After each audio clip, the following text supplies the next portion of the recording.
What in tarnations is going on? This is Gemma Batista della Portier, and he was an Italian who wrote many books on his studies. He wrote about philosophy, poisons, black magic, occult, but one book in particular was called Natural Magic, and you ain't gonna believe what he did. This guy was crossbreeding humans with animals. Look at the size of that guy's head. In his studies, he went on to say that certain humans will take the characteristics of an animal. If you look like a pig, you're probably gonna act like a pig. We talk about hybrids and clones all the time, but like I said before, there's nothing new under the sun. When you think you've seen it all, you ain't seen nothing yet. There is a chapel in Florence, and it may just show what was hiding in certain knights' armor. Did you know that certain knights was never seen without their armor? They would even sleep in it, and you would never hear them speak. And when it came to the females, they would have no direct contact. They would get the female to put teardrops into a handkerchief and have it given to them indirectly.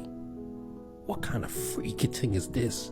They would also get their fellow soldiers to pour water into their armor all throughout the day.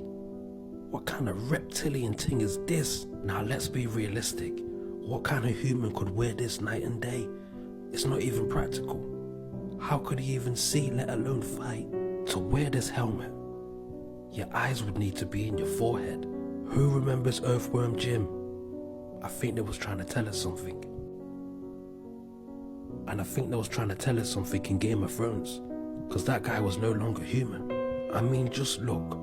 To wear this armor, your eyes need to be lower than your nose, your arms need to be lanky, and you need to have crow's foot.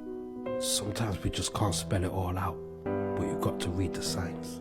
Oh, I've got your ass. I've got your worm ass now.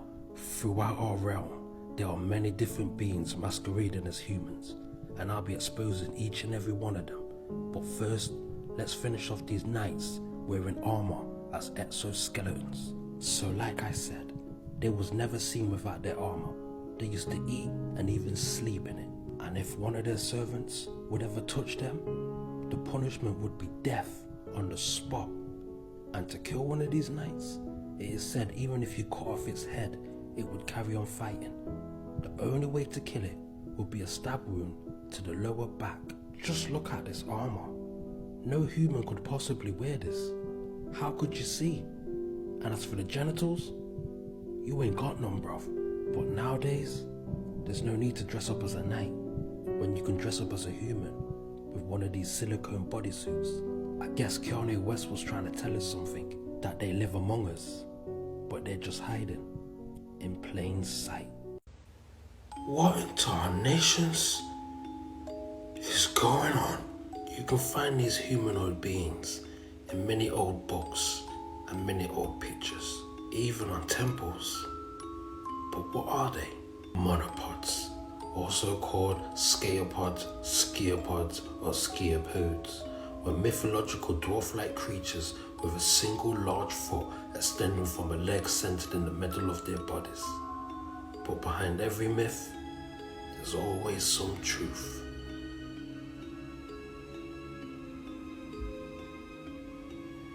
Now I don't know if this is a deformity or some type of disability, but it turns out these things were real. What in tarnations is going on? Throughout history, there's been many reports of humans encountering a tribe of headless humanoid beings. It wasn't just that they had no head, but their facial features was in their chest. Even in India, there was reports of these headless beings. There was even an old map locating where you could find them, and apparently they used to hang around with the guy with the one foot. But what are they? Various species of mythical headless men were rumored in antiquity and later to inhabit remote parts of the world They are variously known as acropophily, headless ones, or blimmies, and described as lacking a head with their facial features on their chest. These were at first described as inhabitants of ancient Libya or the Nile system. Later traditions confined their habitat to a particular island in the Brisbane River or shifted it to India. It makes me wonder, what if the map that we're using doesn't show everywhere? What if there's some uncharted regions where these headless men live? Because behind every myth, there's always some truth. And I don't know if this is a disability or some type of deformity, but it turns out these things were real. And you think you've seen it all? You ain't seen nothing yet. Throughout history, there have been many reports and sightings of dog-headed humanoid beings. There's even stories of Alexander the Great waging war on these dog-headed beings. The history of these beings date as far back as ancient Egypt, and allegedly, they used to hang around with the guy with the face in his chest, the Cyclops, and the guy with the one foot. But what are they? Dog-headed men, or sinisterly, are a true curiosity within myth and legend, not to be confused with werewolves. These beings are literally men with dogs' heads. The Greeks named these creatures, apparently taking their inspiration from Egyptian gods. Most famously, Anubis boasts the head of a jackal. But like I've always said, behind every myth, there's always some truth.